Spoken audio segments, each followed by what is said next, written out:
Kada ku manta, ku yi subscribe ku danna mana ƙararrawa domin sanar da ku da zarar mun ɗaura sabon shirin. Zababban yaro. Excellence.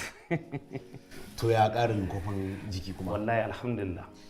Ka san Alhaji Lukman kai kana da wata irin kyakkyawar zuciya ne wanda irin kacin al'umma suna da wahalar samu. Na ji an ce rabon faɗa ka ji ko? Aka ainihin maka wannan abin da ake da wuka haka shi. Sai dai bari Excellence. To ka san me za a yi? Kawai kada ka damu. Da zarar na ɗare kan kujera ta gwamna zan samu maka da permanent securities wanda za su dinga kula da kai. Irin kattun bodyguard ɗin zan nemo maka. Excellence kenan. Tun kan ai nisa an fara manta sunayen mu tun kan a ci takara.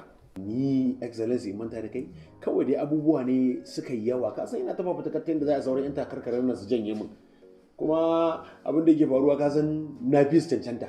Wai takarar SUG president kake yi ko me? Asha Ke wannan fa da kike gani nan takarar gwamna ne fa. Allah ya ma albarka zababban yaro ya kamata ya ta sani. Sumayya kina raba mun aiki kwarai da gaske kwanan nan ba. Abin da ya sa kenan na yanke shawarar yi miki kiran gaggawa. Laifin me na yi? Kin je kin hira a gidan talabijin. Kin sa ana ta damuna da tambayoyi kala. Ya kamata ki sanar da ni wai waye Mahmud din nan ne. Wai menene ne kake kira na kamar wanda kake bi na bashi? Ai dole in kira ki ga dan iskan dan nan naki. Gashi can ya tara yan iska. Yan iska ɗan uwansa mashaya. Saura kirin su mun illa da makami. Kin ji na ga mu ci ga san kofar gida. Yanzu shi Mamuda ne je tara yan shaye-shaye mun a kofar gida? Ni ba zan yadda haka kawai ina zaman na wani dan iska ya zo ya kashe ni ba. Dan wallahi ban shirya zuwa kiyoma ba. To idan na tafi lahira yanzu me zan je in faɗa musu? Eh?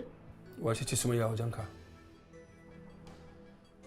To dai can da dadewa. Tsohuwar budurwata ce can da dadewa. Amma kuma yanzu ni ba abin da yake tsakanina da ita.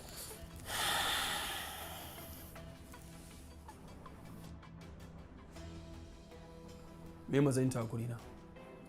Kai mijinta ne. Sannan kuma kake bari take zuwa gurinka? Wallahi ba ta zuwa gurina. Kai!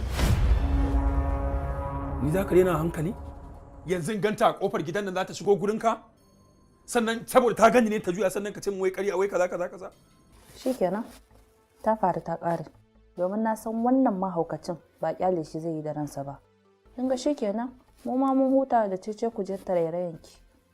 Ki zama mai tunani mana Ruqayya. Menene dan na zama irin ki so ɗaya a rayuwata? Baki fahimce ni bane. Ba na so a rasa raini a dalilina.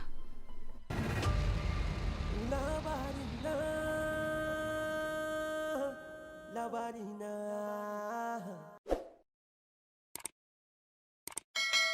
Kada ku manta, ku yi subscribe ku danna mana ƙararrawa domin sanar da ku da zarar mun ɗaura sabon shirin.